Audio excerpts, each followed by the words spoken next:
Good afternoon and welcome to UK Column Live from our Plymouth, England studios. It's the 22nd of November 2012. I'm your host today, Brian Gerrish. With me in the studios, Mike Robinson. And via live Skype link, we have Patrick Henningsen in London. We'll just check you there, Patrick. Hi, how you doing, Brian? Yeah, we're doing fine. Okay, well, the format for the show this afternoon is we'll be running through news both in UK and overseas, and then we've got a 40-minute video clip which is going to be revealing some very interesting facts about money, and then we'll be returning to the live studio in order to round up, having a look at what the BBC's been up to and a little bit of Leveson inquiry. So the important thing to start with, of course, is the weather, and I can tell you that it's extremely grey, extremely rainy, and very cold here in Plymouth. Yeah, don't forget the wind. And very windy. Windy, rainy, cold, grey. And of course we've had our share of flooding over the last few days, so commiserations to anybody who's suffered an influx of water. This appears to be life in UK. What's the forecast? More of the same. Well, of course, the most important subject facing Great Britain today is gay marriage. And David Cameron, gripping problems in the country firmly, has now come up and said that in the new year it's absolutely vital that there is a vote on legalisation of gay marriage.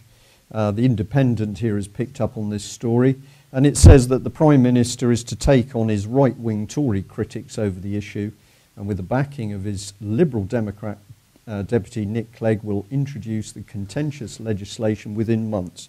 So we have a situation at the moment where the UK is literally being ripped apart by the combined efforts of David Cameron and Nick Clegg.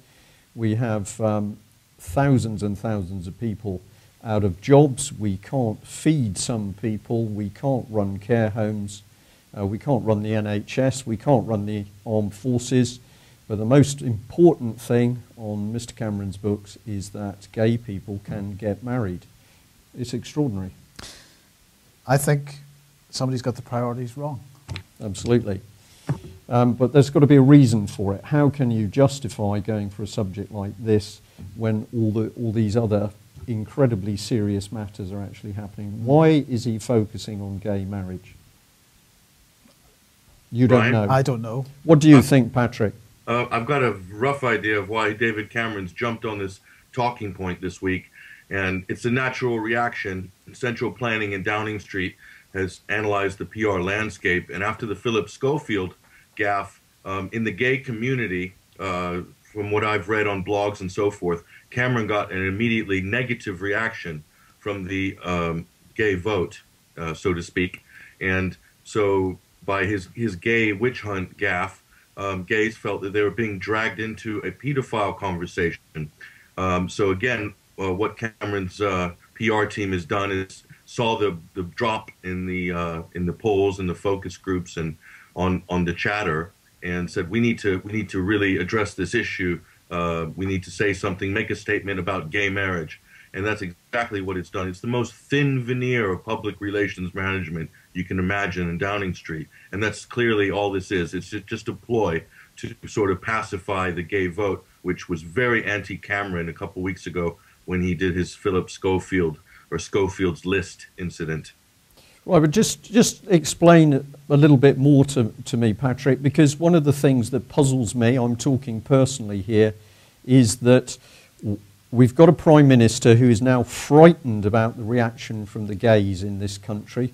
I haven't seen David Cameron being frightened at the reaction of disabled people, as an example. So what is it that makes this man so paranoid of the reaction from the gay community? Is it, in fact, the power of the gay lobby within Westminster itself? Yeah, the gay community, the gay lobby, if you will, is very influential in UK politics. Not only that, they have representation in a lot of areas in Westminster, and they are a lot of political movers and shakers on both sides of the bench, on Labour and Conservative. And also, they had the Liberal Democrat Party was very successful in recruiting a lot of the gay vote in the last decade. as seen as a kind of third alternative. And Nick Clegg was the sort of face of that in the last couple of years. So I think with the coalition government, it's you're not getting democracy again. What you're getting is a political shell game that's constantly being rotated around on the table in order to react to this or that. So it's that. But yes, the gay lobby is incredibly influential in Westminster, and I challenge anybody to deny that fact.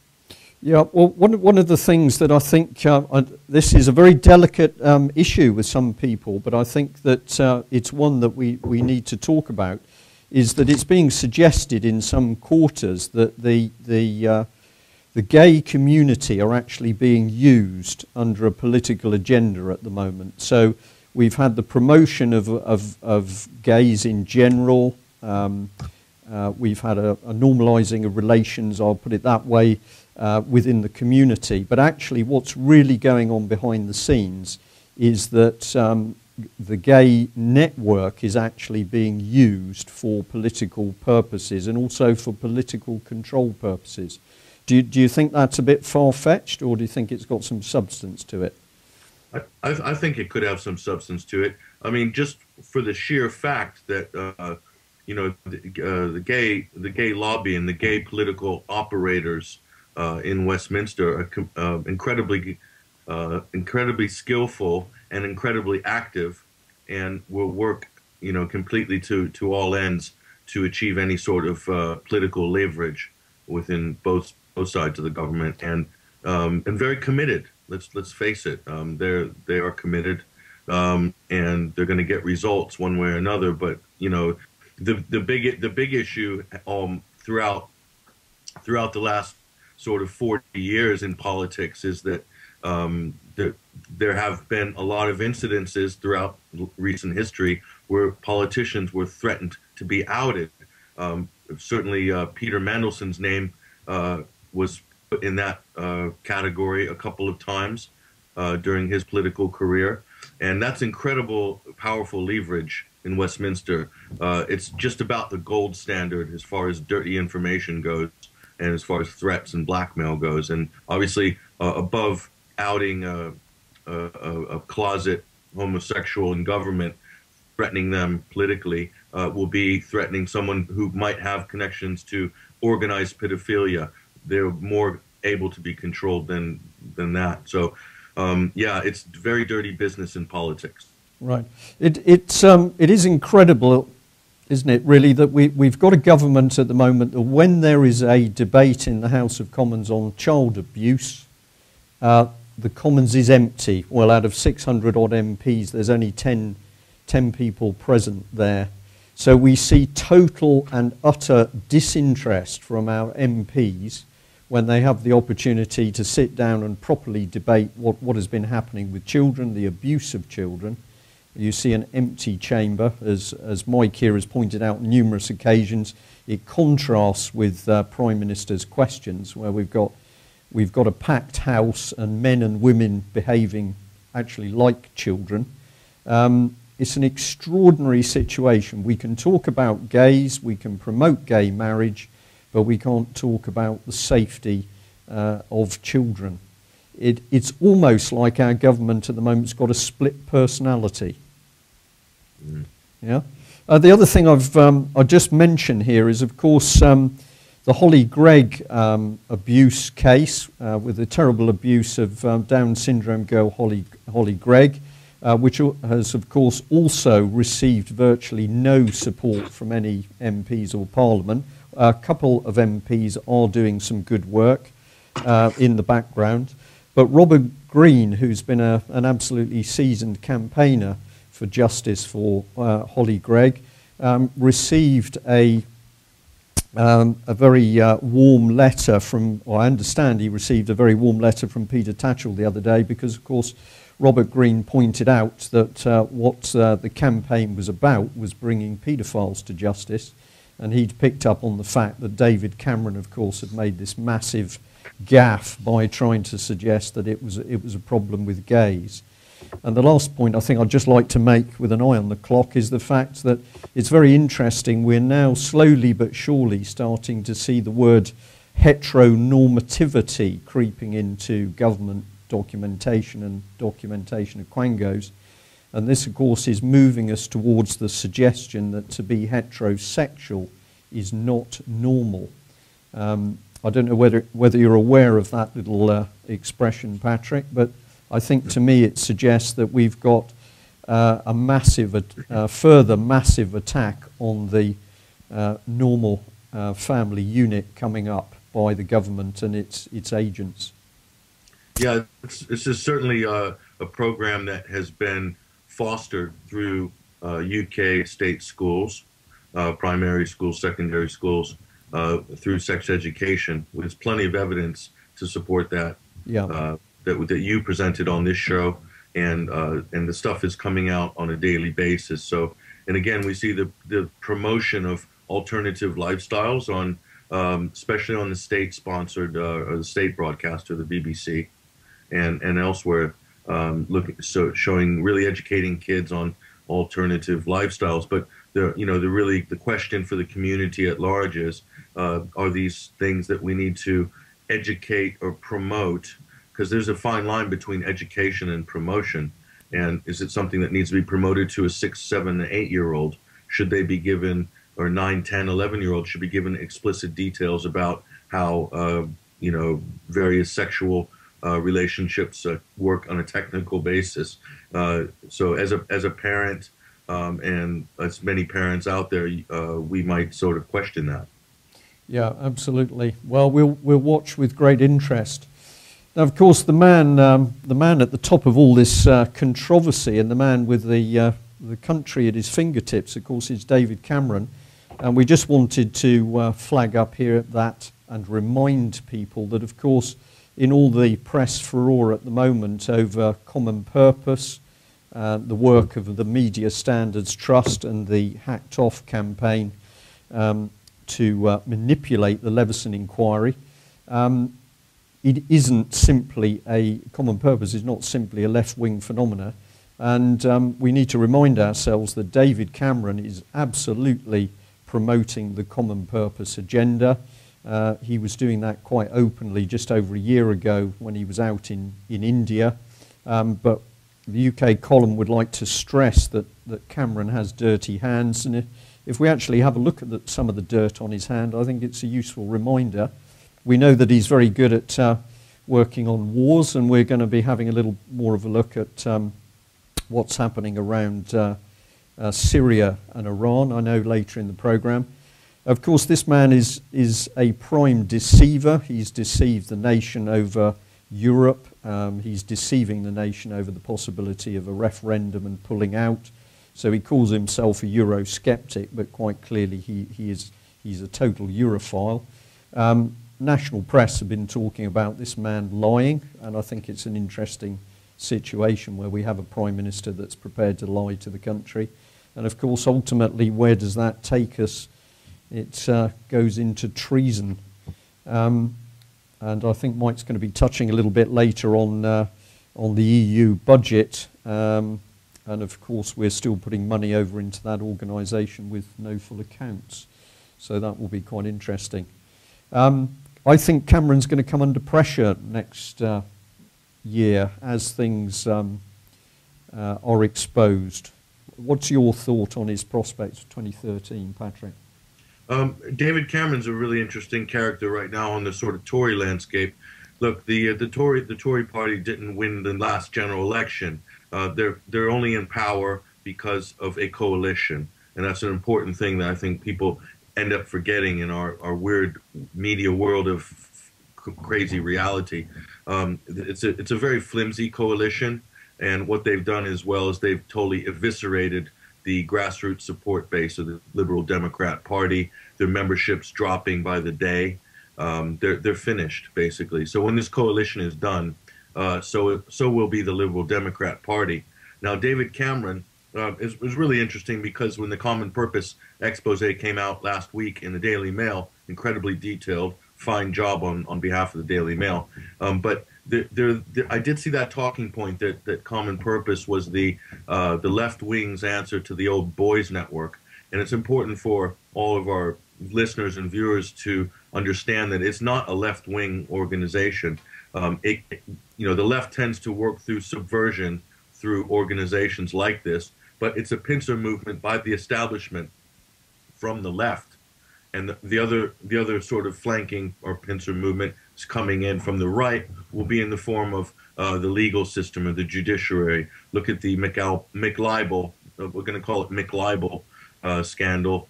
That's the right coming in to restrict free speech, and on the left you have the Media Standards Trust, and through the subversive organization like Common Purpose. And behind this you have David Cameron, a right-wing Tory, being their biggest fan. So, but look, Nick Bowles has been introduced at Bilderberg just this past summer, in end of May, beginning of June. And I think that he might be the heir apparent to David Cameron. What are you suggesting that Cameron has failed as a puppet? Yeah, because the Tory party, and if you look all the way back before Alan Davies resigned, the Tory party was desperate to modernize itself because it is so low in the polls. It was almost irrelevant. It was just it was a non-runner, and so they tried to go green and tried to co-opt some of the green vote or the green movement or the countryside through the Countryside Alliance support base. That it wasn't particularly successful, and now they're trying to modernize. And if you look at some of Nick Bowles' earlier statements, and this was pointed out by Ben Fellows actually in an article he wrote for maxfarquhar.com, and we republished that article on our site 21st Century Wire. And Nick Bowles made a speech about how the Tory, the Conservative Party, is favoring the old Etonian aristocracy or Oxford privileged class. And so it seems to me the language coming from Nick Bowles is the modernization of the Tory party. So in order to make the Tory party relevant, they would need to bring in a more egalitarian figure to run point on party policies. But there'll have to be a coalition in the next general election. It's almost certain that Tories could never win an outright general election anymore because the party itself has just become too irrelevant. Yeah. And of course, another coalition takes us absolutely into one-party state. So we're heading into very dangerous territory. And this is the time, really, that we need the wider British public to start thinking about alternative measures, what they can actually do to counter this business, the cross-party agenda is a single agenda. How do you counter that? Well, we're going to be talking about some of those issues later on, but we're also going to run some themed programs on what people can do. Spoiling ballots is something that's been put forward as a powerful measure, but of course also there are people who want to promote independence and want to promote smaller, newer parties. So there are a number of things that are appearing on the table, and I think that there's a drive now for people. They see stuff is going wrong in the country. They know something's badly wrong, and we need to also be helping them with what to do about it. So not for this afternoon, but we will be coming on some of those topics. I've just got a little bit more on David Cameron. And of course, there's all sorts of bits coming out in the media about him, and this was a Telegraph report which was looking about connections between David Cameron and the various meetings he'd had with News International. And they're saying, isn't it interesting that in the beginning Cameron was claiming that really, yes, he'd sort of had a couple of communications with News International and the Murdochs, but nothing too much. And then if we take a look at how the Telegraph has sort of put some meat on this, this is actually a little table which you can get on their live website. So that's the table on the left there. What they're pointing out is the dates and the type of meetings. So we got breakfast at the Stafford Hotel, London, between Rupert Murdoch, James Murdoch and David Cameron. That must have been very interesting. We got a dinner hosted by the Sunday Times with David and Samantha. And we got Cameron flying by private jet to join Rupert Murdoch and family on his daughter Elizabeth's yacht in Santorini, which of course is what you do. Well, the upshot of this was that basically the Telegraph identified a total of 59 entries, which they said quite rightly was rather different from, well, I've had a little bit of communication. So it's good to see the mainstream press now starting to dig in the right areas, I think.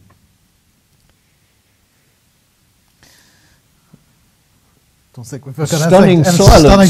Silence. That's absolutely incredible. It's got to be true. Well, with you completely. What I'd like to say is that I think it's very important that at the moment we give some praise to the mainstream press. They're not entirely clean. We know that they've got some very dubious people owning big chunks of the press. But at the end of the day, it's ordinary people that are there working in the offices. And I've got a sneaking suspicion that within the staff of the mainstream media, and I'm also going to include, unbelievably, the BBC in this, I think there are a few mainstream media and press people who are beginning to think. And I think that they finally started to realise that they need to get back to some proper investigative journalism in order to report what's happening. I don't think that they can pick up enough stuff off the web. I think they're actually having to start digging for it. But of course we do know, and I know you all agree with this comment, that they're coming fishing around the information that you're putting out on 21st Century Wire and UK Column and Crane. Even David Icke's material is actually now coming into the mainstream press. Yeah. Can I add something, Brian? Of course. A really great point you made there, and you know, I've been very encouraged to see some of the developments over the last few months. And look, the thing the mainstream media have to understand, and there's probably people working for major newspapers or working in some of the television networks who are watching this show, this broadcast here on the UK Column. And the reason the viewer numbers and the reason paper sales are down, and in turn ad revenue, ad accounts are down, viewer numbers, Nielsen ratings, everything, is because when you act as a gatekeeper of information, in other words, when your organization is institutionally suppressing information and you're not out getting new investigations moving, your numbers are going to dwindle. Your economy is going to shrink. So the gatekeeper economy of the mainstream media has been proven as a failure, a complete and utter failure. And there's businesses that are going to be requiring bailouts, maybe by the state, maybe institutions. We're going to be needing bailouts in the next few years. Look, the BBC is going to be requiring a bailout. The list goes on. So look, that model is a failure. The web, being more of an egalitarian, more of an open source, more of a proactive model, is a success. So therefore, that's a trend we're just going to be seeing more of. It's not going to go the other way. It's only going to move forward. So they're either going to get on that wave now, or there's going to be business closures. You know, those News of the World and people who used to run, you know, long-term deep cover investigations for years, you know, those kind of institutions have the resources to connect the dots. Like, for instance, who was spending Christmas at Chequers during the Thatcher government? Well, we know Jimmy Savile was. We know many other highly ranking Tory party officials were. So who was together with Savile at Chequers? I don't have the resources to really go deep in there and speak to the service staff, the butlers, the cleaners, whatever it takes to find out what's that picture there. Because surely the police aren't interested at all in doing it. So again, the major newspapers, the Guardians, the Times, the News of the World, the Daily Mails, you have the millions in resources to do long-term investigations. Why aren't you doing them? Because it's clearly in the public interest. Yeah, absolutely. I think this is a very positive point that we're talking about here. Some of it is you sense it, some of it is a little bit of gossip, some of it's genuine feedback from mainstream press. But certainly UK Column here, we are hearing that there are a few of these people waking up. And I think they're beginning to put together the picture, and that picture is that the country at the moment is being deliberately collapsed. Who is against us? In fact, it's our own MPs. We've just mentioned the fact that another election is going to take us into another coalition, and that will be a single-party state. I believe that the British press and media are beginning to work out that in a dictatorship, and that's what's coming if we don't stop it, in a dictatorship, they are not going to be operating. I think some of these people are beginning they're beginning to get a bit fearful of what's on the plate. We will see. Well, we just changed subject here. It's contrast, really, from David Cameron. But we'd just like to remind people of what this government is doing to the troops who've been out serving the country and risking their life and limb in the field. So a while ago, we had a gentleman called Mike Harvey on the programme. Mike's an ex-Royal Marine. He's served in many places out in Bosnia and Iraq, etc. And he was recently put in prison, originally sentenced to 7 weeks, but because there was a furore in the court over that sentence, the judge increased it to 8 weeks. And his crime was to try and give his sons Easter eggs and birthday presents. So he was under no restriction, no court orders. He simply tried to give his son some presents, and that ultimately led to him fighting his own case, but he was imprisoned. And by the same token, we've also recently seen that Sergeant Nightingale from the SAS has been in prison over a mix-up over a weapon brought back as a trophy. So we've got this insidious case where we have the Prime Minister, we have senior members of the Cabinet, Francis Maude comes to mind, who are absolutely lying and deceiving the general public over what they're doing. We have contracts being issued behind closed doors. We have public money in the form of expenses for MPs being misused, fraudulently misused. We are not seeing these people go to prison, but we are seeing the troops that have been out there serving their country. And again, it comes down to, it's almost like a psychopathic split in the government. Either they are the most incompetent government maybe we've ever seen, or there is a deliberate agenda here to take common sense and turn it on its head. What would you say to that, Patrick? Yeah, turning common sense, turning it on its head. That's standard practice. That's really what that's a major part of the modus operandi coming out of central government right now, coming out of all sort of tertiary organizations. It's charities and it's NGOs. Yeah. That's what we're seeing, and it's about, Brian, at the end of the day, and you know, you've talked about this ad nauseum. It's a transformation of culture. It's culture changers. It's culture, Saul Alinsky, culture jammers. It's about changing culture and shutting down families first. They've done that in this country very successfully. Second, shut down local communities. They've done that. Next thing is shut down society. They're doing that. It's nearly finished. So if anybody thinks this is some Orwellian projection into the future, I think you're going to find yourself really out of luck by the time you sort of realize it's too late. So it really starts with the family, then the local community, alienate each other in local community. They've done that very successfully on many levels, not just through housing, but through social interaction, and also divide and rule according to class, race, you name it. Next is the shutdown of society. And this isn't just a hyperbole like Margaret Thatcher saying there's no society. No, we're talking about really the shutdown of society. Yeah, well, I totally agree with that, and stick on a positive note. I think we'd like to say this afternoon that it's been brilliant, the support that Mick Harvey, as he's called, Mick Harvey, has received from both serving and ex-serving military people. And I know that his Facebook climbed up to over 32,000 members. So what we'd like to say this afternoon is, if you are ex-forces and you are beginning to take an interest in what's actually happening in the country, of course the old rule applies: know your enemy.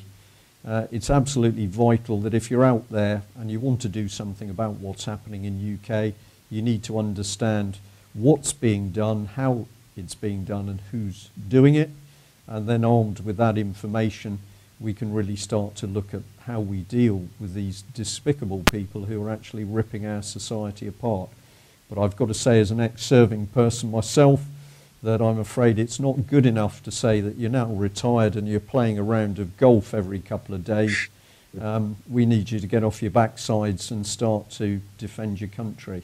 It's a personal message from me. There's a few men out there with a lot of gold braid on their shoulders actually at the moment that need a little bit of a sharp stick poked. We won't say any more than that. So what about Cameron and the EU budget then, Mike? Right.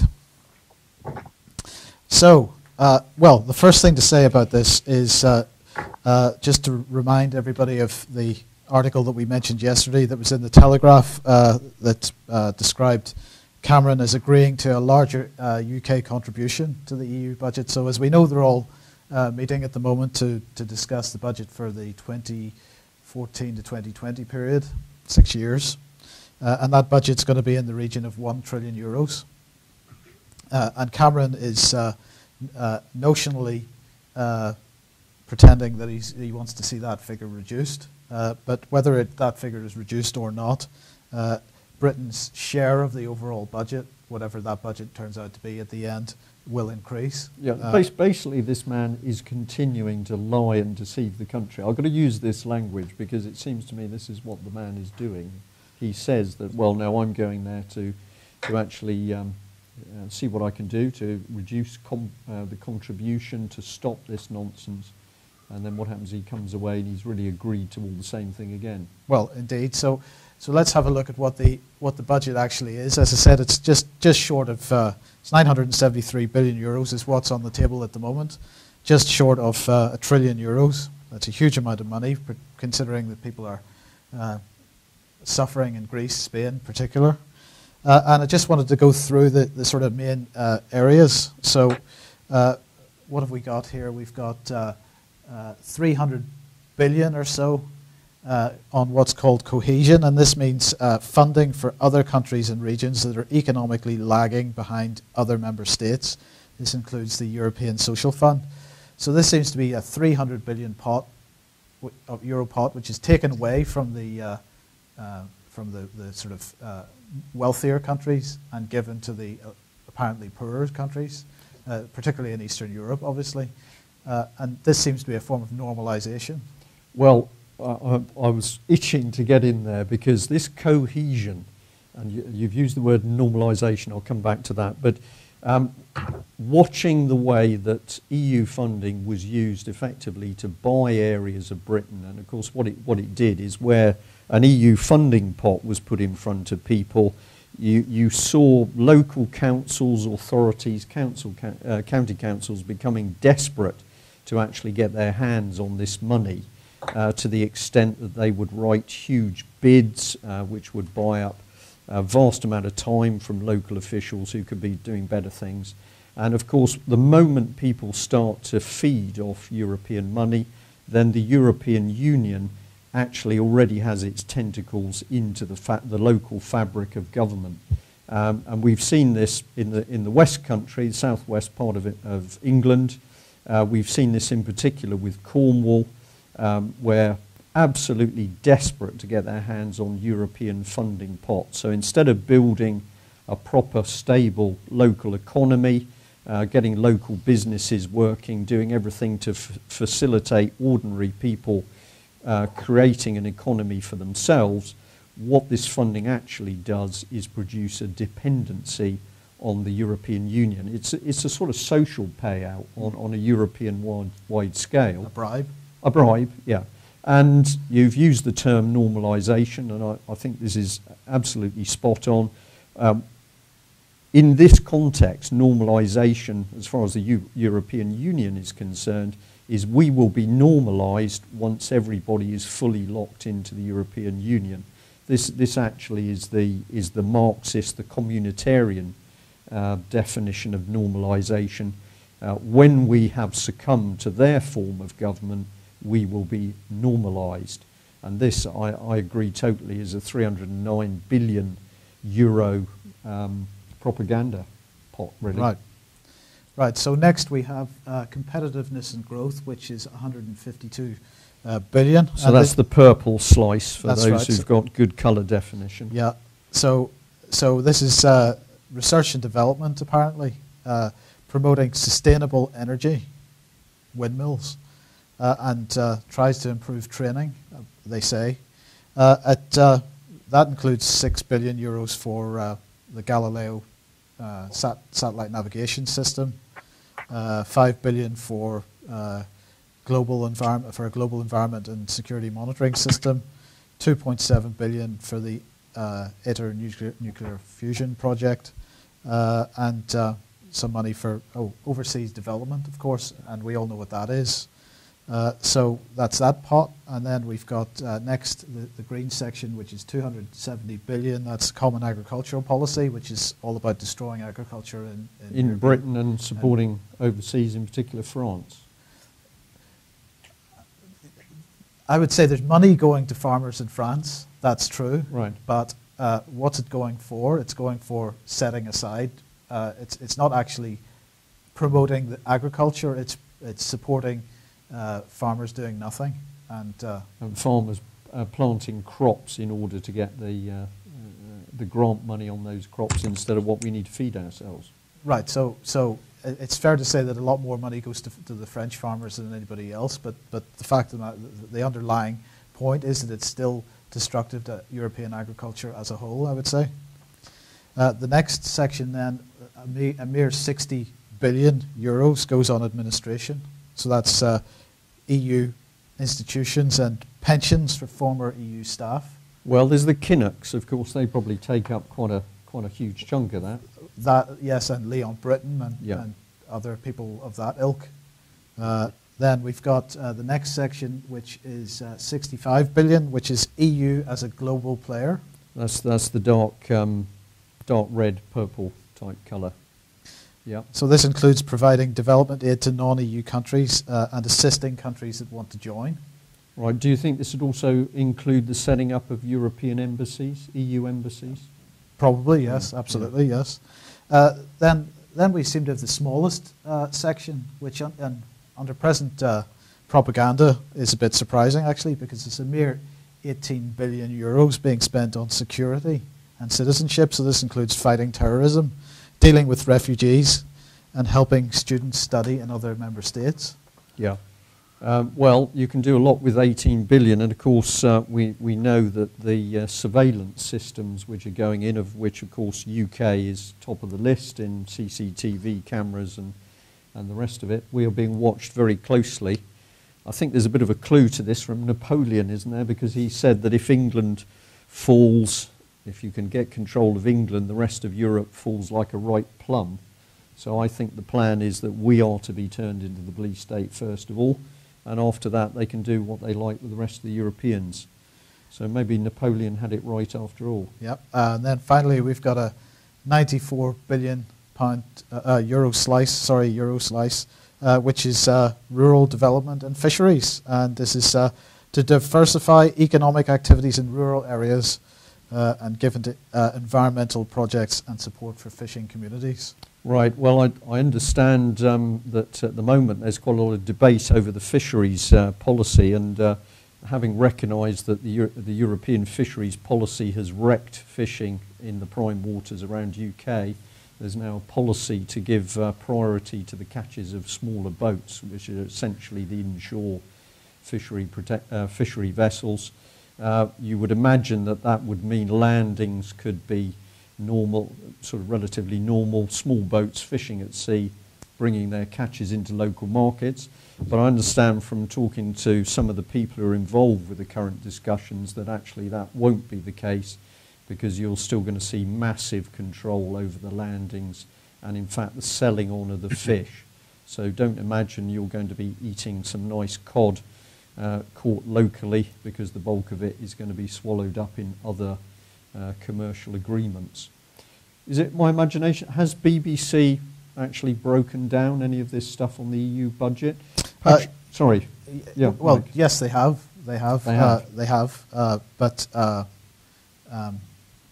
of course, they're being very positive in their outlook on it. It's money well spent from the BBC point of view, I think. 1 trillion euros when half of Europe is suffering badly through austerity. Right. You've got to question this. And of course, all of this money is being properly accounted for. As it has been for the last 18 years, yes. Yes, With- properly accounted for, fully signed off accounts, as we know. None. Okay. Anything you'd like to add on that, Patrick? Otherwise, we're going to move on, I think, to what's happening in housing and people losing their houses in Spain. Yeah, just quickly, I just wanted to talk about, you mentioned the European Common Agricultural Policy and the subsidizing of small farmers throughout Europe.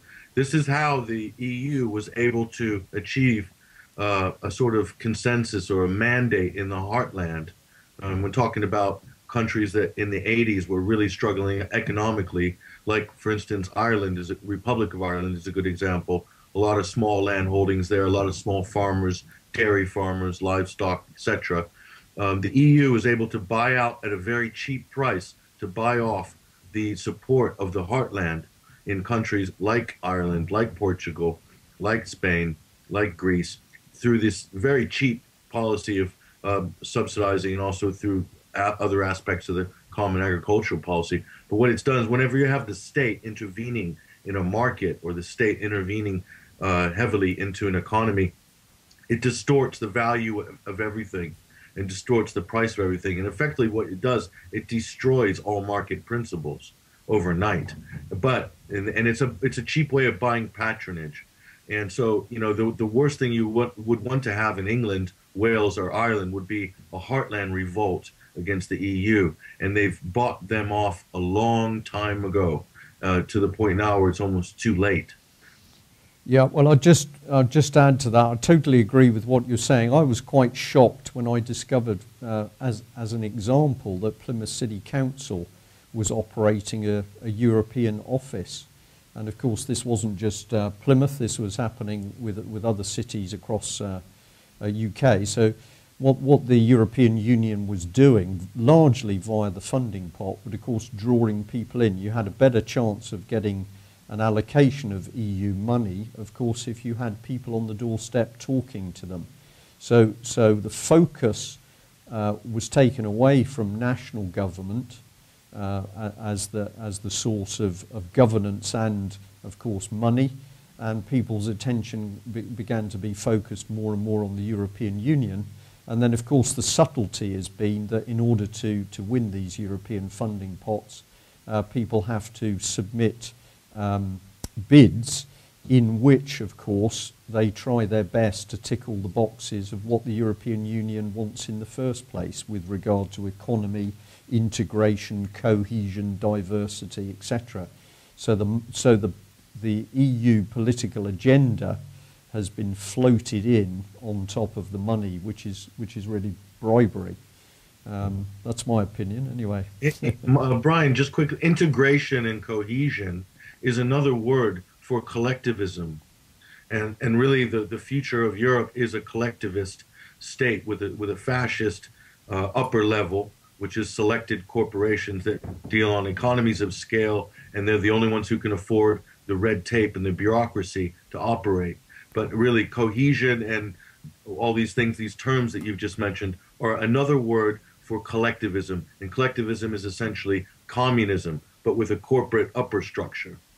Yeah, well, absolutely, and a book comes straight into my mind on that, is that if people out there really want to have a look at the in-depth politics, I recommend a book by the author Christopher Story, which was called The EU Collective, Enemy of Its Member States, the European Union Collective, Enemy of Its Member States. Very, very deep analysis of politics in Europe and the deception of the EU.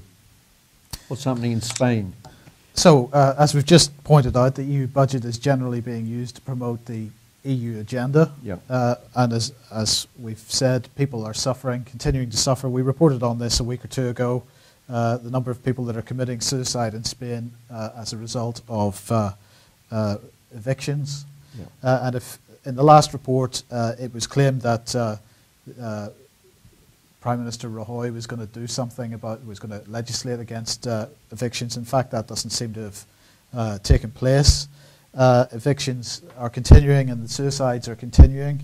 The Governor of the Bank of Spain, Luis Maria Lind, has said that the increasing number of evictions related to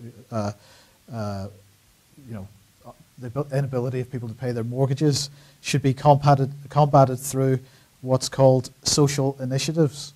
So let's not deal with the economic realities of the fact that these people can't pay. Let's set up some social initiatives which will help them deal with it psychologically or something.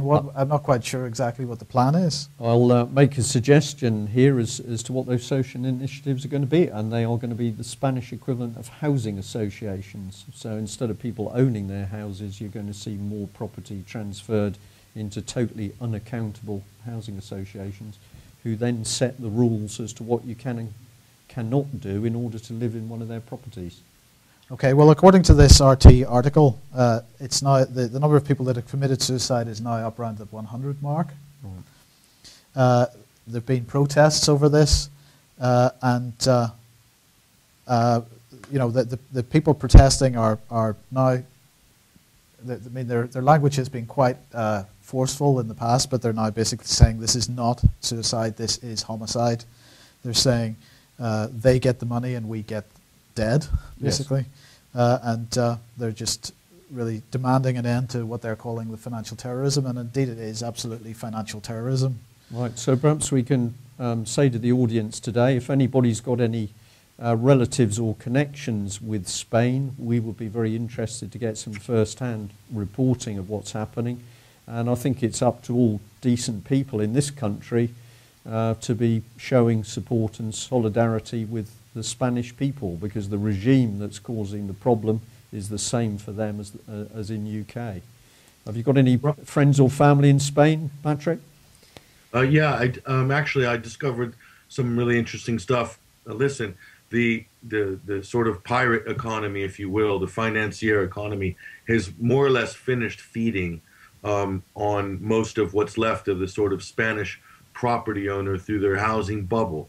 So when you're done feeding on the mortgage market or the mortgage fraud market, where can you go? What's left, Brian? That's the big question. And I discovered something very interesting about a trend that has been going on in Spain for the last 4 years.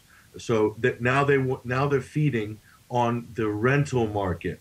So now they have rental mortgages in Spain, which is it's not called a rental mortgage, but in order now to let a property in Spain, you need a guarantee from the bank that you have 6 months reserves to cover the rent, and the landlord cannot let you the property without the bank agreement, and the bank takes a service charge of around 30-40 euros. This is for an average, let's say 1,000 euros a month let, or something like that, or 750 euros a month let.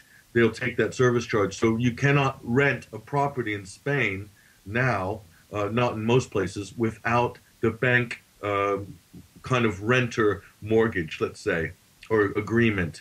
It's basically an agreement between the landlord, the bank, and the tenant. Okay, and so also this has also pushed the prices up a little bit as well. So only people who really got money can afford to rent. So, and also it's having all kind of negative effects on economically that you can imagine. And this was in Barcelona that I discovered this. Well, Patrick, it's almost the same situation in Britain, actually, because people that are renting we know this in Plymouth. I would imagine it's the same in other areas as well, that are renting from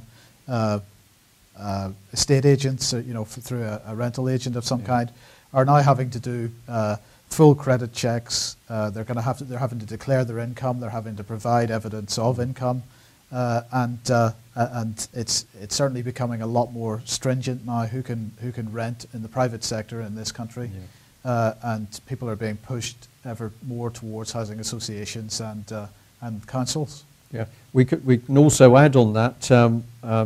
One of our team did some really excellent research a few years ago and was intrigued to find that a lot of data on people and housing needs and social grouping was quietly being hoovered up and taken back to Germany. And I think I'm correct in saying that that was being arranged under part of the Bertelsmann Empire, which is now buying into companies who are managing local authority services.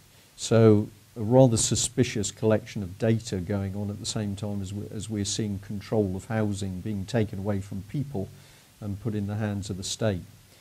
I'm just going to keep saying, if you're listening to this and you're thinking this is worrying stuff, what do I do about it? Start talking about it. Talk on the bus, talk to your friends, talk to your family, because exposure is 90% of the battle to stop it. Right, moving on to the next subject, we'll go on to the Middle East.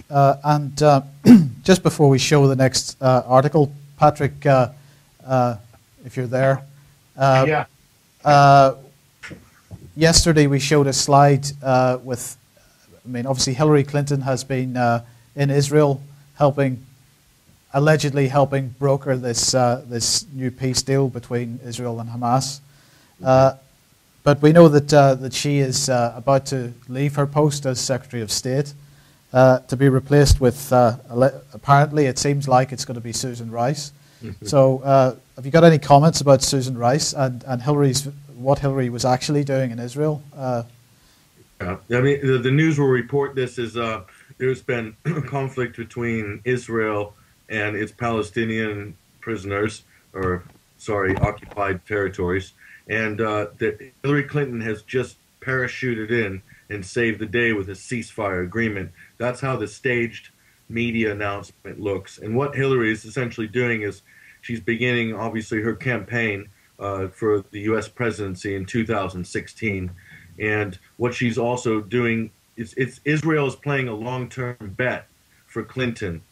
So they know that they have more or less a sure lock with Hillary Clinton as far as anything to do with Israel or any sort of, the Israeli lobby or any Zionist, policies or ideologies, that Hillary Clinton will be in lockstep with Israel, and she would appoint a cabinet that would also be the same. So that's kind of what she's doing. She's shoring up her Jewish vote for 2016, and she'll if you know Hillary Clinton, you look at her track record. She's more of an older operator, and she goes with secure power bases. So she's not the same sort of animal as, let's say, a Barack Obama or a George Bush. So she sees Israel as a major asset in her political power future. And Hillary Clinton has always only been after power and the recognition of power and status. And that's really her whole career sort of follows that line. So that's what she's doing now. Susan Rice is an interesting character. Susan Rice is one of these people. She's one of these modern people. This is the sort of people I would say are the 21st century trend, where these people in power now were bred for positions as super bureaucrats, super globalist bureaucrats. And Susan Rice is the perfect example. It doesn't get a better example than her. She's basically a hardcore globalist. And you look at her pedigree, she's got links. She did all the right things, including studying at Oxford, at New College, was involved with Chatham House while she was over here, a number of globalist think tanks. She sits on the board, the Atlantic Council. She's a member of the CFR. She's a Brookings Institute alumni, ticks all the boxes, and she worked for a very interesting global consultancy firm. You always wonder how these companies make their money. If you've read John Perkins' book, Confessions of an Economic Hitman, you get some clue as to how some of these global consultancies are able to capitalize their net worth on such a massive level. What sort of work do they do? The term "the firm" really comes from McKinsey, which is Susan Rice was trained at McKinsey. This is out of Chicago. And they are the original firm, as it were. They're one of the first big companies to use that term back in the late 1930s, 1940s. Now, McKinsey built Enron. So the Enron revolution is really regarded as the house that McKinsey built.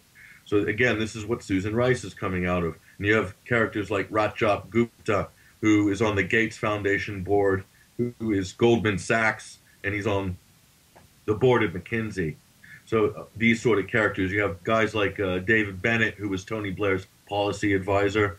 He's McKinsey alumni. John Burt, or Lord Burt, I should say, Nick Lovegrove, and the list goes on. These are super operators that normally operate just below the top sort of tier of public-facing power.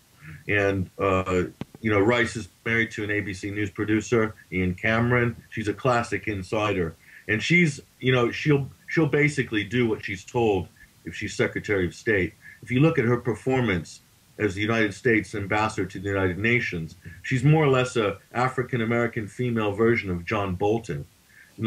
She came out with this claim that Gaddafi was distributing Viagra to his soldiers to go out on sort of rape gangs to punish Libyan civilians. One of the biggest, most horrendous lies. This makes Colin Powell's Winnebagos of Death UN speech seem like almost plausible. Susan Rice's Gaddafi Viagra sort of fairy tale. Okay, so that is the caliber of person they're putting in as Secretary of State. She will do exactly as she's told, and she will adhere 100% to globalist principles. You just look at her, pull up her biography, and it reads like a globalist, like perfect, absolutely perfect. So, well, what we can look forward to there is more like Condoleezza Rice was a great victory for the establishment in terms of, as an African-American woman, it's really hard to sort of cut them down without being sort of accused of being a racist, or so you have the protection of political correctness. But more than that, Condoleezza Rice was a hardcore operator, and she was there to execute policy, and she did it very well under George Bush.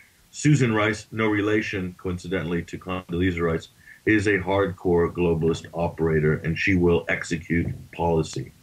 Yeah. Okay. Well, staying on that vein, then again from RT, we have an article here which says, "With Netanyahu occupied, sextet on Iran pushes for talks," and basically, RT is suggesting that, or saying that, diplomats from Russia, China, the US, France, Britain, and Germany are in Brussels at the moment to talk about what RT is calling the last-ditch effort to put talks with Tehran on the fast track. And they're saying that, that there's a definite sense of urgency over Iran's nuclear program, and they're getting together to do this while Netanyahu is kind of occupied with demolishing Gaza. Have you any thoughts on that? I don't. I think the meeting you're talking about, I don't know if it's of any consequence other than it's a kind of attempt maybe to make some sort of a public relations position regarding Iran. The truth of the matter is, Mike, about Iran is that it's not going to, this situation between Israel and Iran is not going to improve because of Gaza. It's probably now going to get worse, unfortunately, because of an admission by one of the Iranian generals, Mohammed Ali Jafari, saying that Iran did not ship missiles to Gaza, to Hamas, but they did ship or enable information that allowed them to enable a certain technology behind the Fajr 5 missile, which has a range of 75 kilometers and would be able to, hit Tel Aviv, let's say. So now you have this link, material link between Iran and Hamas, and that's pretty, I would say, bad news as far as Iran's concerned, because what it does is it gives political leverage and talking points for people like Hillary Clinton and all these sort of very pro-Israeli Americans and also people in Whitehall to say, yes, we need to attack Iran because look what Iran's doing. They're helping Hamas against Israel. Of course, the problem with this conversation is totally divorcing the needs and the injustices that have been put upon the Palestinian people, who are basically living in a giant open prison. You know, it's not a conflict. This isn't a military conflict. This isn't a war between Gaza and Israel. This is basically the prison warden and the police force beating on the prison population because they've been misbehaving. Yeah. That's the context. That's the true context of Gaza and Israel. And if this is happening in the West Bank, it's definitely a prison in the West Bank because they have a 6-meter wall going all around the country built by United States and Israel. So it is a giant prison. Gaza is more densely populated than the West Bank. So of course it's more volatile in terms of militancy, and there's more poverty there. And there's also a blockade. There's a total blockade of Gaza. So at what point is Israel choking Gaza? At what point does Gaza have a right to fight back in any way it deems necessary, actually? Yeah. And really what they're firing is giant Roman candles over to Israel. I don't know if they've actually killed anybody. I haven't seen the statistics on that. But they're trying to compare that with deploying the whole of the IDF's Air Force and just unleashing Hellfire missiles on the civilian population of Gaza and just mowing down anybody that moves after dark. Okay, Patrick. Look, we'll just move on, if you don't mind, because we're running out of time here. So we'll just move on to the last story in this section, and that is again from RT. Patriot missile deployment at the Syria-Turkey border would be alarming for the Russians, and basically the Russian Foreign Ministry is expressing what RT is describing as strong reservations against Ankara's announcement that it is requesting Patriot missiles from NATO to be deployed along the Turkey-Syria border. So this looks like a further expansion of the missile system around the southern borders and western borders of Russia. This look, Syria. As far as the missile threats against Turkey, that's not really plausible. So what we're really seeing here is the advancement of NATO right to the edge. So it's Turkey's southern border. That's all it is. So Syria doesn't pose a military threat to Turkey at all.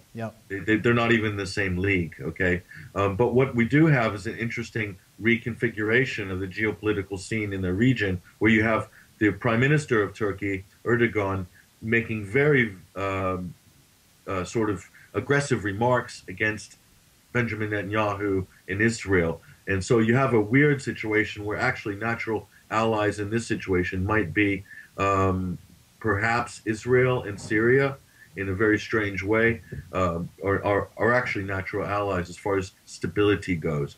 But the thing to really look out geopolitically is Egypt is now transformed its political face. So you have now Egypt who's going to play a very different role in any sort of bilateral agreements. So particularly with Gaza, you can see they had this meeting in Cairo. So the Muslim Brotherhood has come to the forefront, but this is also could be a Trojan horse in a way that they could easily blame Muslim Brotherhood activities in supporting the Gazans, and then Israel would in turn want to annex a part of the Sinai Peninsula as a security buffer zone to protect itself, to sort of close down the terrorism route, as they would term it. So look for some of these things to sort of change in that region, particularly with the Sinai and with Egypt's role in international affairs in that region.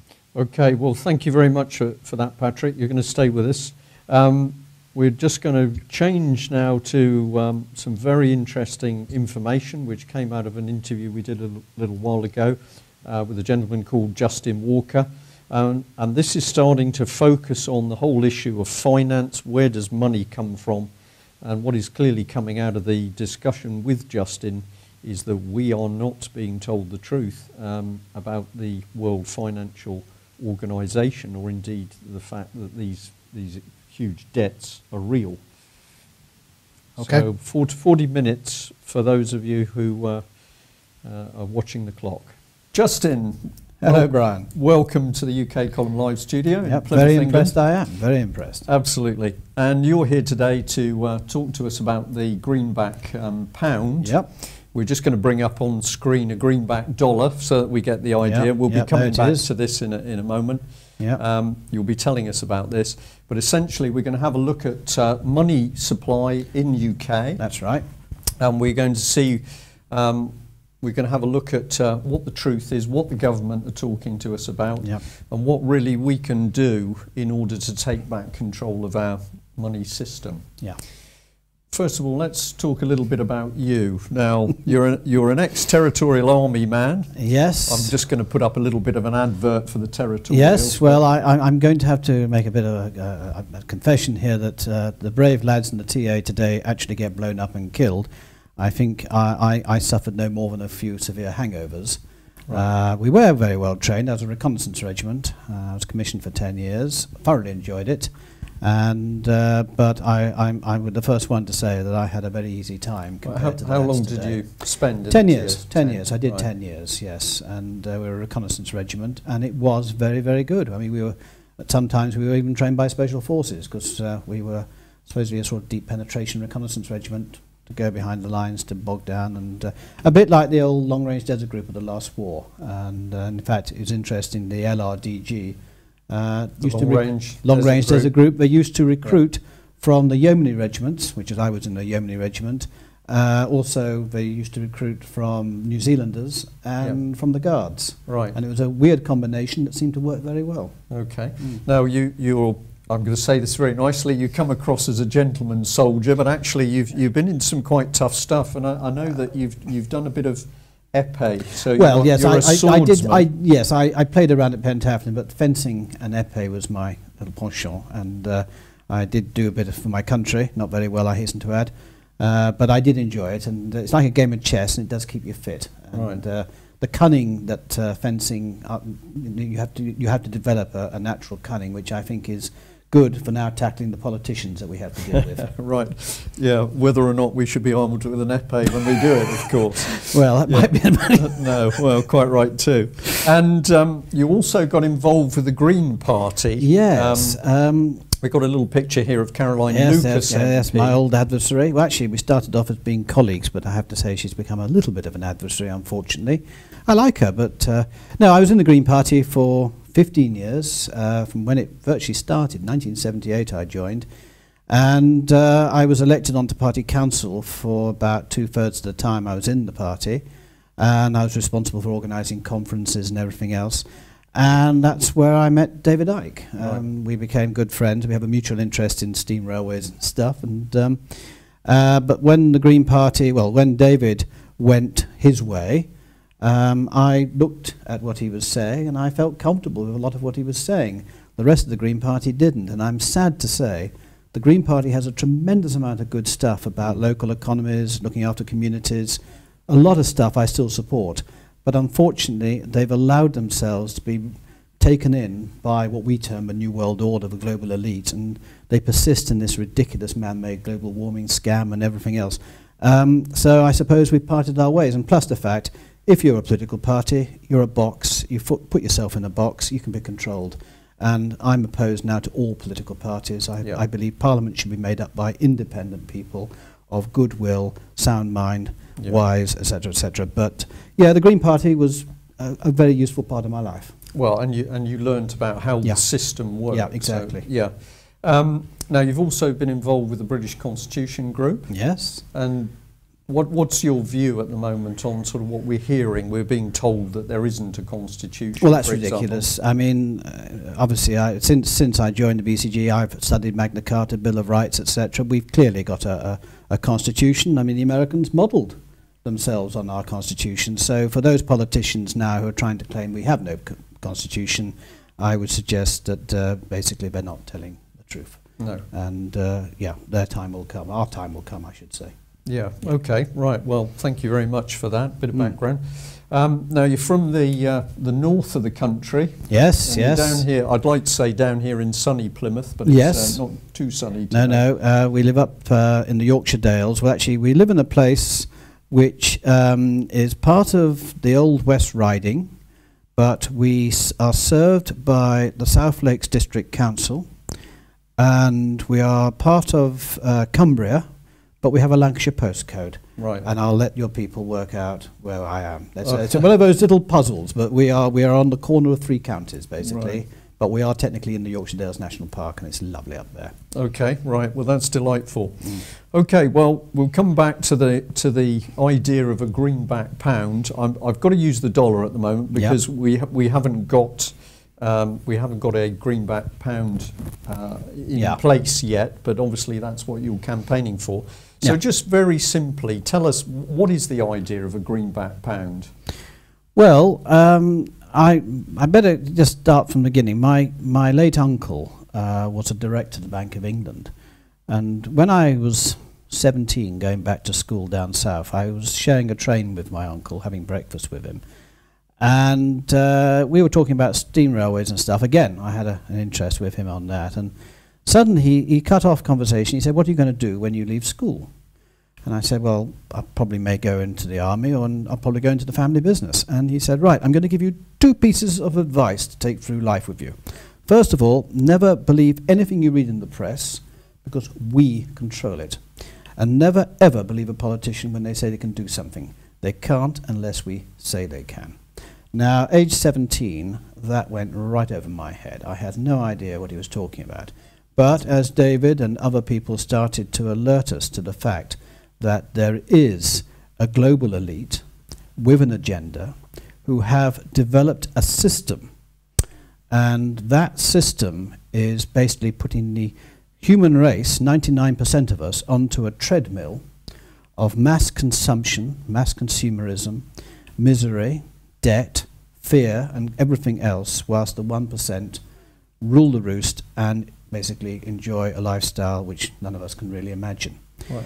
And you described this as a banking elite. Yeah, it's banking elite. And these are the people, the banking elite, who apparently private banks who can create money out of completely thin air and then give that money to the government as a loan and charge interest. So they're charging interest on nothing.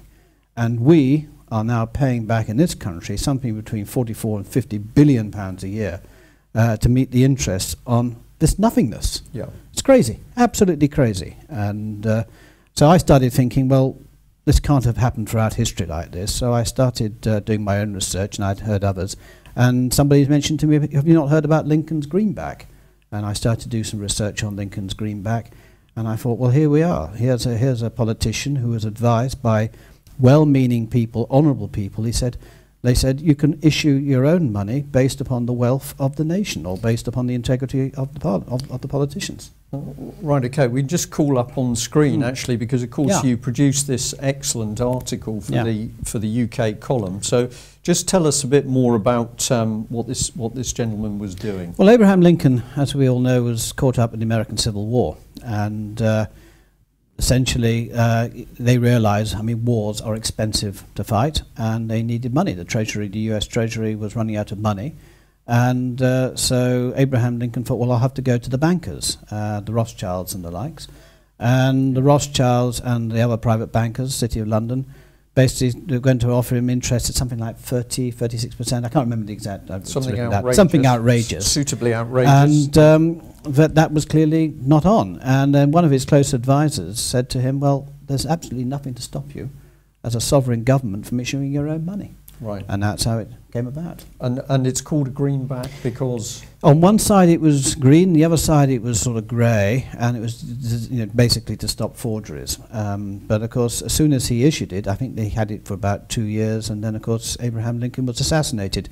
And to this day, we don't really know who. Well, we know who was behind it, William Booth, but we don't know why, what the motive was. But some people are now suggesting it was the fact that he was standing up to the private bankers. And when you read some of the quotes, which I have in my article, about what the private bankers thought about a sovereign nation from issuing its own sovereign currency, it's quite clear that they're in the frame. Right, because the international bankers would have seen this action as a direct threat to their power in the world. Yeah, and City of London in particular. And the banking power, of course, being an old world established power, whereas America were the flippant youngsters coming onto the scene. That's right. So do you believe that this man was murdered because of what he tried to do? Yes, I do actually, because remember, 100 years later, John F. Kennedy with his brother Bobby, discussed the idea of bypassing the American Federal Reserve Bank, and he issued Executive Order 11110, Right. which was to convert, for the US Treasury, to convert silver gilt stock into, I forget how much, Mike might be able to tell us how much they issued. It was over $1 billion. Can you remember how? No, it was a lot of money anyway. Right. And the upshot was that he too was killed, murdered, assassinated. Yeah. And again, there's all sorts of conspiracy theories as to who was behind it, the mafia or whatever. But, you know, when you lose another president, and they were actually, and again, another president who was standing up to the central bankers, Yeah. to the private bankers, and you've really got to think, well, was that the reason? Yeah. So was this greenback dollar, was the greenback dollar successful in... It was very successful in winning the American Civil War.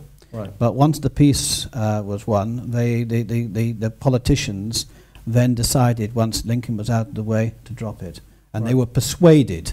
How they were persuaded, who knows? I can't tell you. But they were Right. persuaded to drop the idea, the principle of a sovereign nation issuing its own sovereign money. Right, and when that money was first issued, obviously Yeah. the confidence was there for people who received it as Yeah. payment. Yeah. Were happy At the to end of run the with it. day, a note, a banknote is merely a piece of paper that everyone has confidence in. That's Yeah. then the bottom line. And they won the American Civil War. The soldiers were happy with it. The suppliers to the army were Yeah. happy with it. Commerce was happy with it. Everyone was happy with it. Right, so this is money created out of Yeah. nothing. But Correct. of course, it's the state Backed doing up it, by the wealth and integrity of the state, as opposed to private as bankers. opposed to private Yeah. bankers. And there's no interest. It's debt-free and interest-free. Yeah. Yeah. Now, we've got another man here, Thomas Jefferson, and Yeah. you were quite keen that we got up this little quote from him, which I'll read out for listeners. "I sincerely believe the banking institutions having the issuing power of money are more dangerous to liberty than standing armies." Yeah. I Now, think that's a that- pretty powerful statement. It's a very that- powerful, and bear in mind that was uttered by a gentleman in the early part of the 19th century, very early part, before we had any idea of what the Rothschilds were capable of or anyone else. So it is a very powerful statement, and one that really does tell what the future has in store for us Yeah. all. So yeah, no, very powerful. And of course, you know, today we've got individuals like George Soros who are controlling. Yeah. We can say billions, but we have actually no idea how much money these George Soros exactly. as an individual Exactly. is controlling, Yeah. and therefore they are allowed to wield tremendous power and Yeah. political power, not just within a nation but worldwide. Yeah. Yeah. Yeah. So you've done some work. The slide we just call up on screen is Yes, is you can't part of read, a- very part hard of to a website. read, yes, I but know. there's some very good quotes there. I'm sorry to say the technology just I got know. a bit beyond me on this one, but I'll read out what we've got Yeah. here. It says, "We demand a greenback pound. Based on actual historical precedent, this is the lawful and common sense way to remove all of our financial debts and woes." And then we've got 4 quotes. One of which we've already read. Yeah. Okay, we'll do them together Yeah. because I think they work together. Yeah. "There is one thing stronger than all the armies in the world, and that is an idea whose time has come." That's by Victor Hugo. Yep. "I sincerely believe the banking institutions having the issuing power of money are more dangerous to liberty than standing armies," and that of course was Yep. Thomas Jefferson. "Permit me to issue and control the money of a nation, and I care not who makes its laws," and of course that's the famous Meyer Amschel Yep. Rothschild quote. Yeah. "I care not what puppet is placed on the throne of England to rule the empire. The man that controls Britain's money supply controls the British Empire, and I control the money supply." And that was Baron Nathan Yeah. Mayer Rothschild. So these are very, very simple but Simple. powerful quotes where people are actually saying that we're in big trouble if we allow bankers, individual banking families, to control money. Yeah. Now, you've made a recent discovery to do with the work Yes. of Now, this man, Right Honourable Thomas. This Johnston. came about because I was doing more research on about what other countries had, basically issued sovereign money, that the governments issued their own sovereign money without going near the private bankers. And I was just trying to find some more examples. And suddenly this gentleman pops up, who I've never ever heard of, Right Honourable Thomas Johnston, who apparently was the ex-Lord Privy Seal, and he wrote this in 1934. Right, this is a book which we're going to encourage people to read. It is available online. It's called The Financiers and the Nation. The Financiers and the Nation. We've got a couple of quotes. Yes, I'll just bring one up on screen, and then I'll there's read the one next. for you to read. So bear with me. Let's see what this man had to say. And quick as a flash, we're going to have to just do a bit of work on that.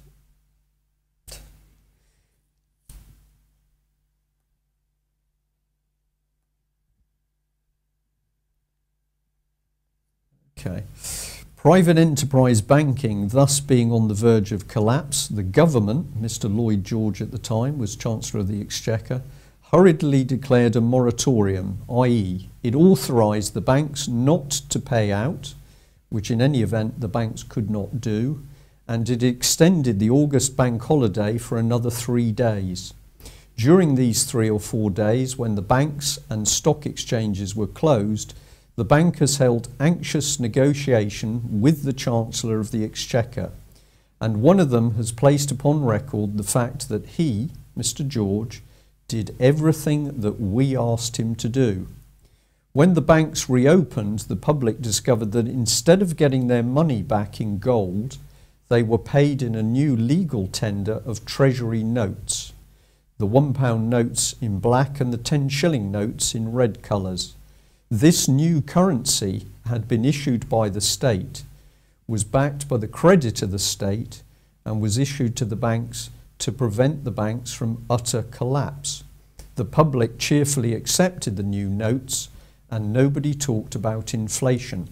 Yes. Now, when was that actually happening? It was that was happening. I mean, the First World War broke out. I think it was August the 3rd, 1914, and this was during the August. It's just literally right up when the war was declared, and they realised that they didn't have enough money in the kitty to fight a war. So this was manipulation. In order. To fight the war, they decided immediately to start issuing money based upon the nation. Right, okay. Sovereign nation. I'm just, there we are. We've got a slide there of the troops. Well, we're coming up to the 100th anniversary of the First World War. It doesn't matter how old you are, we know the horrors of that war, the misery, the shame. I mean, my grandfather was in the thick of it for 3 years. I mean, you know, so many families were touched still by the horrors. Every village every in village. this country has usually got a memorial. Yeah, absolutely. And the horrors, I mean, it really was a dreadful war. All wars are dreadful, but this was exceptional. And but let me just read this quote now, which, again, I only read for the first time about 4 hours ago. Okay, I just want to reiterate for viewers and listeners that, putting this into context, we've got this manoeuvring going on between the British government and the banks immediately prior to the start of the First World War. Yeah. And obviously at a time of great tension, when the public would have been focused on the worries and the horrors of a war that was on the doorstep. Yeah. This dirty dealing was going on with the banks. Yeah. And this second quote... This quote, I must say, I read it, as I say, for the first time, because I downloaded this document, and I was going to read it last night, but for reasons, I fell asleep, actually, so I read it this morning for the first time, and this one it's one section, I'll just read it now. To return, however, to the early war period, no sooner had Mr. Lloyd George got the bankers out of their difficulties in the autumn of 1914 by the issue of the Treasury money, then they were round again at the Treasury door, explaining forcibly that the state must, upon no account, issue any more money on this interest-free basis. If the war was to be run, it must be run with borrowed money, money upon which interest must be paid. And they were the gentlemen who would see to the proper financing of a good, juicy war loan at 3.5% interest. And to that last proposition the Treasury yielded. The war was not to be fought with interest-free money and or with conscription of wealth, though it was to be fought with conscription of life. Many small businesses were to be closed and their proprietors sent overseas as redundant and without any compensation for their losses, whilst finance, as we shall see, was to be heavily and progressively remunerated. Just hold fire there. I'm just going to ask Mike to put up our First World War shot again. Just read the bit about where it's talking about life. It wasn't to be done with money, it was to be... Yes. Now, where are we? Here we are. Here we are. It says, the war was not to be fought with interest-free money and or with conscription of wealth, though it was to be fought with conscription of life. Right. People forcibly made to join the armed forces and to go through the hellish suffering just so the bankers could make a lot of money. Absolutely. And of course the impact of that was not simply on Britain, because German and other exactly overseas soldiers died in their tens, hundreds of thousands, millions in that war. And this really gives us a little insight into the mentality of these bankers who have, of course, have recently funded the Vietnam War, the Iraq War, all the wars. What's going on in Afghanistan, everywhere. I mean, bankers make money out of the preparations for war, the fighting of the war, and the rebuilding after a war. Right. They come out the winners at every stage, and they've got to be stopped. And isn't it interesting that in the new political agenda and political speak that we hear now, we're constantly talking about human resources, human capital. Absolutely. So people and individuals in banking terms are simply seen as... We go back to what I said before, the system. 99% of us are on a treadmill, and that treadmill does not have our best interests at heart. Right. Only the best interests of the bankers and the ruling elite that make up 1% of the population. And if we took back control of the nation, took back one control, signature is all that's required, and that would just kill the bankers dead. Because the power is taken away. The power would be taken away. We would write off our deficit. We would be able to restore our public services, our defences. We wouldn't have to suffer all the cutbacks that we're all having to suffer at the moment. Our lives would change for the good by this one simple action. Right, and of course we've seen in the last year or so that Iceland, as a brave nation, a very brave nation, has made huge changes to the benefit and welfare of the Icelandic people by simply saying to the international banking community, no, we're not playing your game. Exactly. The debts were created from money itself created for nothing, so we're going to get rid of those debts.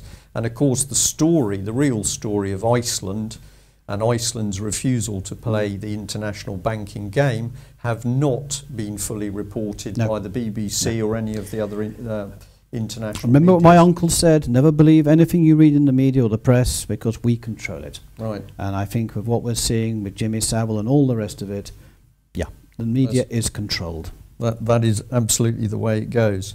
Now I've got a picture here of the famous Federal Reserve.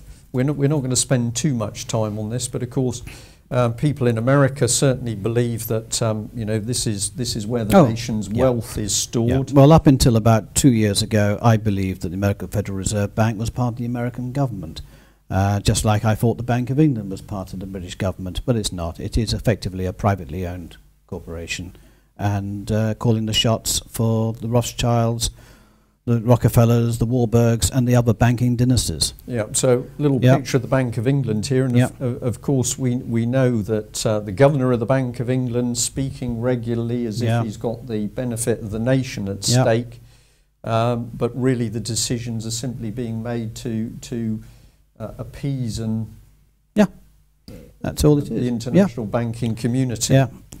So what have you discovered if you've taken these ideas of a greenback pound, a currency issued by the state, debt-free for the people of Britain? What has happened when you've taken that idea to politicians? Well, I've just started. Mr. Osborne. Yes, here. well, I think we just ought to make a point about George Osborne and the other MPs who are going to cover. As you know, the Bilderberg Conference takes place once a year, and that's where the movers and shakers meet. It's where the Rothschilds, the Rockefellers, and the banking dynasties basically issue instructions to selected chosen ones to go back and carry those instructions out. Now, I'm a great believer that our politicians Yes, to some extent they are entitled to a private life. I don't think we'd have, as long as their private life doesn't endanger what they actually do in Parliament. Or children, of course. Or children, of course, and I think that's yet to come out. But anyway, but in the case of George Osborne, Clark, and Rory Stewart, these are three Conservative MPs who, in the case of Rory Stewart and George Osborne, it was last year. They attended the Bilderberg conference in Switzerland. And in the case of Mr. Clark, he was there this year in America, at Chamois in America. Now, the question I have asked Rory Stewart, and basically the question I asked Rory Stewart is, are you entitled to a private political life? And he refuses to reply. Right, okay. And I haven't had anything back from George Osborne. I put the same question, never got anything back. The simple truth is, they're not entitled to a private political life. If we elect them to be our servants in Parliament, they must be totally accountable and transparent at all times. And if they go to an international conference where the great and good there, people who can basically call the shots and set the agendas for the world, then they must report back in full what was said by whom, to what, to whom, and what actions are going to be taken or recommended. In other words, they've got to be transparent about their political life. Activities. Activities, And at this stage, they're clearly not. Right. And I can't get an answer out of them. Going back to the Greenback, I approached John Redwood. And I think you've got a quote there when he came back Mike, to me. you wanted to come in on something or not? I was just going to mention Ken Clark especially because Ken Clark, of course, hasn't just been this year, he's been many other years as well. Yes. He's a steering committee member of the Bilderberg Group. He held Tony Blair's hand when he was brought there. And in fact, I believe he tried to cover up the fact, Tony Blair had tried to cover up the fact that he went with Ken Clark and actually lied to Parliament over that very issue. So Ken Clark is much more, I believe, than Osborne or Ken Clark is very much viewed, in my opinion and others, as the sort of Peter Mandelson of the Conservative Party. Peter Mandelson, who is also a regular Bilderberger, basically is a shadow in the dark of the Labour Party, and Ken Clark is definitely there in the background for the Conservative Party. Right. But the key point over this is that we've got Bilderberg meetings taking place, discussing global issues, and money, of course, is an absolute key part of that. And the British public is not being told fully about these meetings, and certainly not being given any detail of the discussions. Not at all. So, I'll just give you an example of that. My uncle, I only discovered last year, went to the first ever Bilderberg conference in 1954. Right. He never told me, he never told any of my family or anything, and it was just by sheer luck that a friend of mine who was doing some research emailed me, and there he was, picture and all. So, and he never mentioned anything. So when you go to a Bilderberg conference meeting, you're bound over by the Chatham House rules, and basically you're not allowed to talk about anything. And of course the pictures that have appeared and the film clips that have appeared on mainstream press usually show very, very expensive hotels, absolutely ringed with security guards. Private security as well as the nation's security coming in to help. So this is the elite. So let's move on to Mr. Redwood MP. We've got a nice photograph of him here. Now, what have you been doing with Mr. Redwood? Well, upsetting him, I think. Basically, in the case of John Redwood, I'm very wary. I mean, the EU, the European Union, is something that the global elite, the New World Order, set up. It's a part of destroying the sovereignty of nations and creating one super-state, which will then morph gradually into global governance. And it's quite clear that the whole thing is deliberate. I mean, I voted for the EEC because it was good for trade and everything else. I was hoodwinked like many of us. And myself included. We all felt it was the future for trade and industry and everything else. And of course, since then, we've never been allowed to have a vote about, basically, they're just taking us into, well, they've taken us into effectively a European Union where national sovereignties are declining by the day. Now, the thing is, we now have discovered that Ted Heath, through the research of very good researchers. Mr.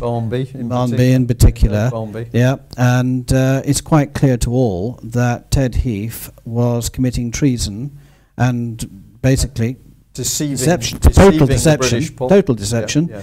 And under common law, if somebody is using it, takes a criminal act to get you into something, then it's clearly null and void. Any results from a criminal action have to be null and void. Yeah.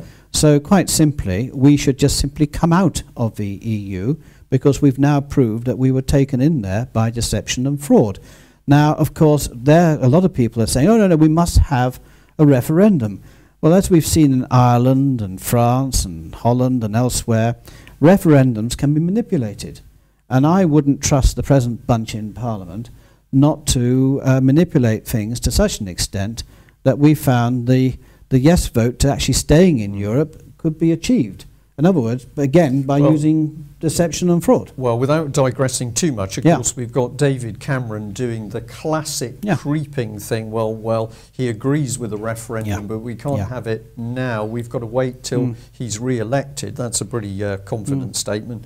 And then it's going to happen in the middle of the next term of Parliament. So this is always, let's delay it.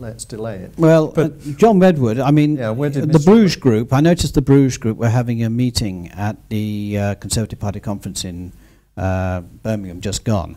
And I noticed John Redwood was going to be making a speech there. And he also wrote something about, I can't remember the exact details, about money. So I sent him my Greenback proposal. And I think you've got the result of his reply. Okay, I'll come back to that. This is very strange. Very strange.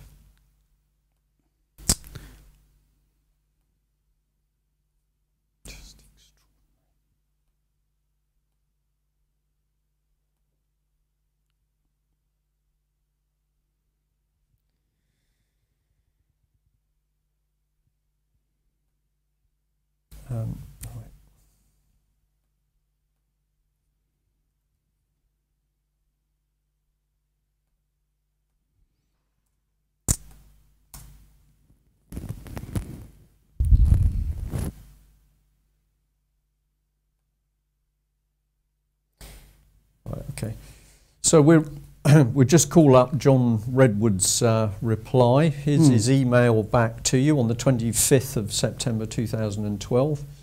Do you want to run us through it? Yeah, well, he says, thank you for your email. The UK government is creating money through its own wholly owned subsidiary, the Bank of England. The bank then buys up interest-bearing debt. This is a version of what you are describing. The state now owns 375 billion of its own debt from free money creation. It therefore pays the interest on this to itself. I read that about 10 times, and I'm not a student of economics, but I am a student of common sense. I looked at that time and time again, and it still didn't make any sense. It's far better that the UK government simply issues its own money, debt-free, interest-free, based on the wealth of the nation. Full stop. That's all you've got to do. It is interesting, this statement, because the state now owns 375 billion of its own debt. But if the state has created the money, how has the state got, how's the debt? Where's the debt come from? Would you like to comment on that, Mike? Well, that email is spectacular. First of all, the first line is correct. The UK government is creating money through its own wholly owned subsidiary, the Bank of England. Well, the Bank of England is wholly owned by the British government. It is not a subsidiary, because for it to be a subsidiary, he's implying that the British government is a company which owns a subsidiary. Well, maybe he's given the game away there, perhaps. But certainly the British government owns all the shares of the Bank of England, but the Bank of England is still an independent corporation, given its full independence by Gordon Brown and Tony Blair. And then what he's referring to is quantitative easing, where he's saying that the bank then buys up interest-bearing debt, because what he's referring to is a quantitative easing plan where debt which was issued by the Bank of England and sold to the markets, so we borrowed money from the markets at interest. The Bank of England has bought a lot of £375 billion worth of that debt back using newly created money created out of nothing. It therefore pays the interest on this to itself. well, no, the interest doesn't go back to the government. The debt is written off at that point, but the money is created out of nothing, and bonds that were sold at some point are bought back.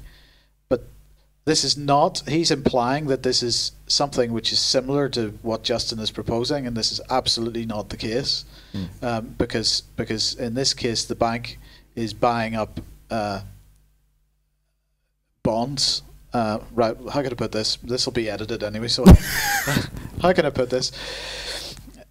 This is not what Justin is proposing. Justin, of course, is proposing creating money, credit, which is then used in the real economy, as opposed to the present situation where the government sells bonds to private investors who lend money to the government at interest, and the government then uses the money for its purposes. So there's maybe one or two kernels of truth in that statement. 99% of it is a pile of nonsense. Yeah. Could I just come in and say there's one other organisation that we haven't mentioned so far, and that's the Bank for International Settlements. Because one of the things now is that virtually every country in the world, and I think there's only North Korea and Cuba, I'm not sure, perhaps you could help me out, Mike, but basically every central bank now comes under the control of the Bank for International Settlements based in Basel in Switzerland, and that is basically a Rothschild creation. And John Redwood worked for Mr. Rothschild at one He did, stage. yes, and he came back to me because I got it, well, I didn't get it wrong. I said, I believe recently you were working for the Rothschilds. He actually left in, was it 1980? 89 or 80, something like that. Yeah. But he's trying to basically tell me that he's never had any, he was a senior director at the NM Rothschild, and he's trying to convince me that he's never had any dealings whatsoever with the Rothschilds ever since. I'm sorry, I am pretty convinced that he is controlled opposition. He's there for a reason. He's there to steer us towards a referendum. He's there basically to make sure that we will not be allowed to leave the EU. That is what I believe at the moment. And he also appears to be saying he's here to keep pushing across the banking message to deceive the British public. That's right. From what the truth you know, is. he's basically a banker who creates money out of thin air and then charges interest on it, and he's happy for the private banking sector to come out on top and not for we, the people, to come out on top. And I would really sort of like to emphasize the fact that, you know, yesterday, apparently we were told that GDP was 1%. Well, gross domestic product, I know that's all the economies, you know, that's like, you know, the sort of language that the economists like to have. Well, I'm going to suggest a new one, GDH, gross domestic happiness. Right. And the best way to do that is to get everyone out of debt, get the nation out of debt, get people out of debt. Families would thrive if they could get debt off their backs and the fear of debt off their backs. And quite simply, we just want to open the door, tell the bankers that's where you're going, but a few of you will remain. Right. Meanwhile, the plan is for the nation state of Britain to issue its own Greenback Pound as credit instead of debt. And now, some bankers must be brought to justice because there has been criminality performed by them, and they have got, under common law, they've got to be brought to justice as well. Okay, well, in just a couple of minutes of finishing off and a little bit of summing up, firstly, what about this gentleman, Rory Stewart? Oh, Rory Stewart. He's in a constituency next to the one I'm in, and a most interesting gentleman. He likes to think of himself as a bit of a Lawrence of Arabia. This is him shown on the slide. Rory Stewart. In his Afghani uniform, I think it is, isn't it? I'm very wary of him. Basically, I have confronted him on numerous occasions, asking him that simple question, because he went to the Bilderberg conference last year in Switzerland. I asked him what was said there, why did he go, what were the instructions effectively he received, or what party was he playing, and he says, I'm not prepared to tell you. And when I said, does that mean to say you believe you're entitled to a private political life, he just refuses to answer. And I'm sorry. The people in the constituency like him because he is a good constituency MP, and this is the trouble. These sort of people they tend to work and get themselves involved with the community, and they certainly get involved in things which aren't really strategically important. Yeah, so he gets in there at a community level, and he's big for bringing broadband into local Right. communities and all this sort of business. And then behind the scenes, as far as I'm concerned, I would suggest there will be a case very shortly where we can simply say, well, under common law, you're behaving treasonously towards the British people. Yeah. And I think he's got a case to answer, and I shall continue to keep pushing. Right. So if we give you time to sum up, what would you like to see happen with the idea of the Greenback Pound? Well, I think I just want everyone to get behind it. It's so simple. It's just one signature. Overnight, we can simply start, like we did in the First World War, we've just discovered here, the Chancellor could immediately sign something saying, right, from now on, the Treasury are issuing Treasury notes to get rid of our deficit, to get rid of our debts, and basically tell the bankers, we no longer need you, you are surplus to requirements. The investment. We still need high street banks. Yes, obviously the banks, the bank's day-to-day business and what have you, that's fine. But the most important thing is to get our country working again, to get our country, building again, get our infrastructure sorted out, get our defences put back. Hospitals, schools. Yeah. I mean, we've seen how our defences have been run down, and it's not good. And they say there's no money. They say there's no money. But this debt-laden money is created. Yeah, absolutely. Right. So, in a nutshell, that's all that's required is for the Treasury to start issuing its own money. Well, welcome back to UK Column Live, and I'm sure you would have found that a very interesting dialogue talking about the Greenback Pound. We're going to be looking at that in more detail over the coming weeks as we look for solutions to what's going on. So just keep that at the back of your mind. Obviously, most of the trouble in the world today funded by money, but it's the wrong sort of money because it's debt-laden. If you're going to run a secret society and a dictatorship, of course, the first thing you need is secret courts. And we've had Mr. Kenneth Clarke in the background now for a number of days pushing for secret courts. But we've had, have we had a breakthrough? The Mail here reporting that the secret court plan is now in chaos as the Lords have rejected closed hearings by a crushing majority. I feel a little bit cynical about this because I think we've seen before where there's been a government attempt to get a policy through. We then see the papers saying, oh, don't worry about it, it's all been sidelined. But actually what happens is that in comes a watered-down version, and that is the start of the rot. So I think we'll keep our eyes on that. We've got an eye on the time at the moment. We've got about 11.5 minutes to go. So what I'm going to do is run through a few subjects, and then we'll throw it open to a bit of discussion with Patrick and Mike here in the studio. Let's just have a look at Ken Clarke. Obviously, he's becoming a bigger man in politics. His waistband is expanding nearly as fast as the national debt. But not only is he active in law and he's telling us what can happen in the courts, he's also a great man to keep David Cameron under control and working to the One World Order agenda. So do keep your eye on the secret courts. As with control of the press, if this comes in, we are even closer to that dictatorship.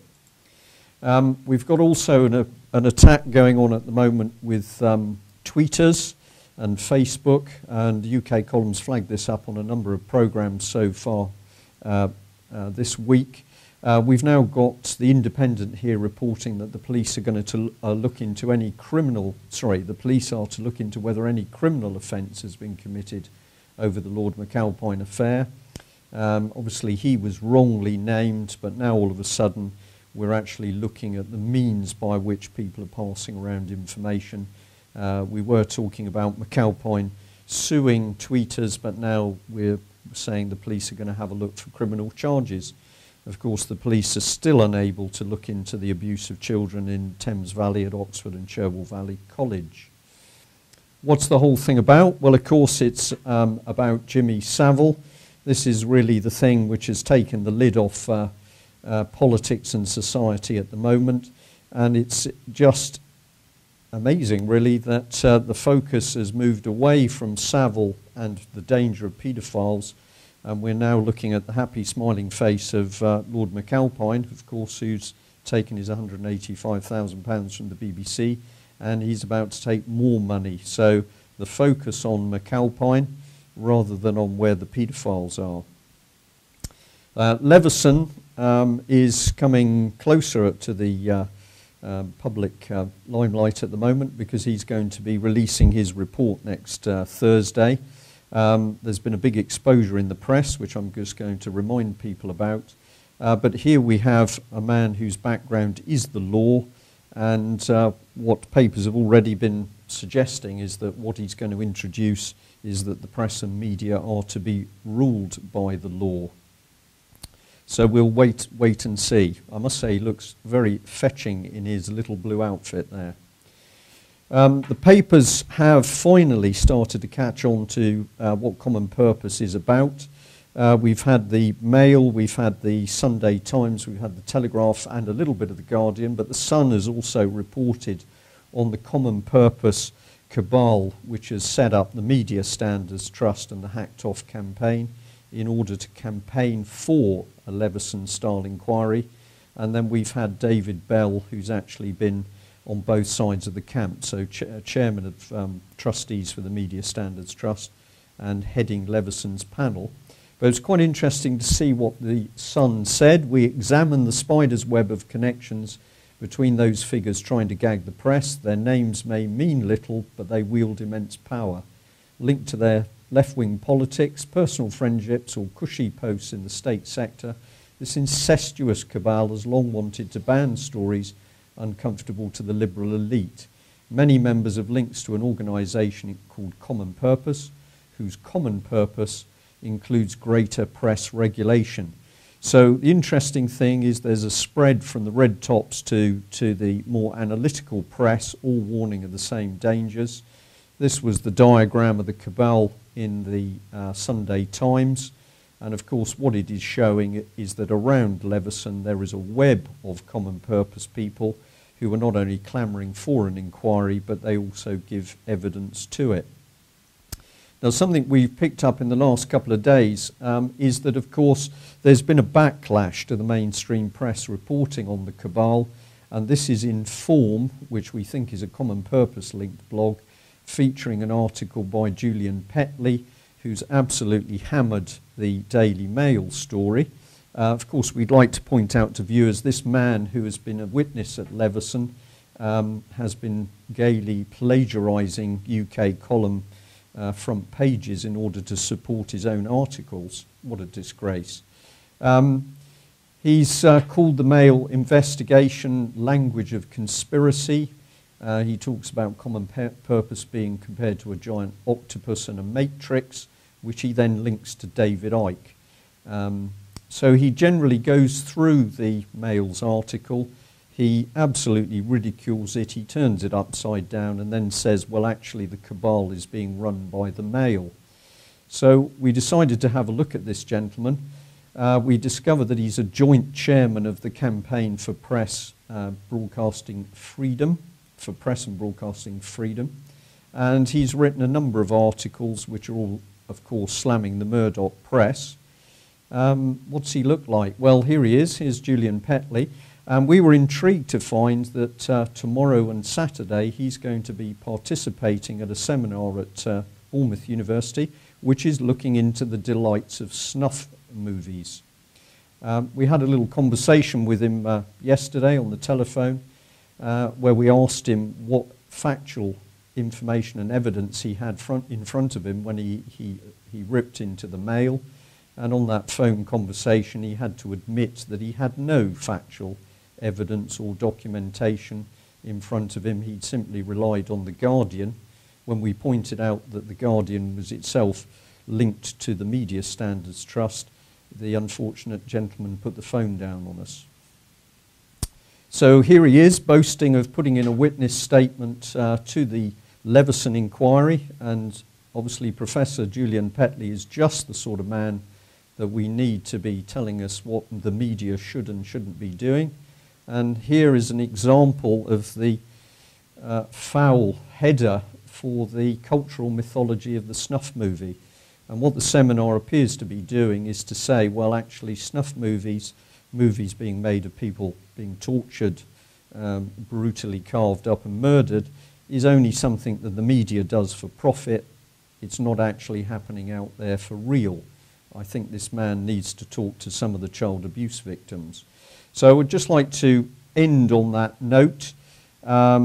We are seeing absolute hypocrisy around the Leveson inquiry. Common purpose is controlling what is actually happening, and it seems to me that there's a strong push for control of the press.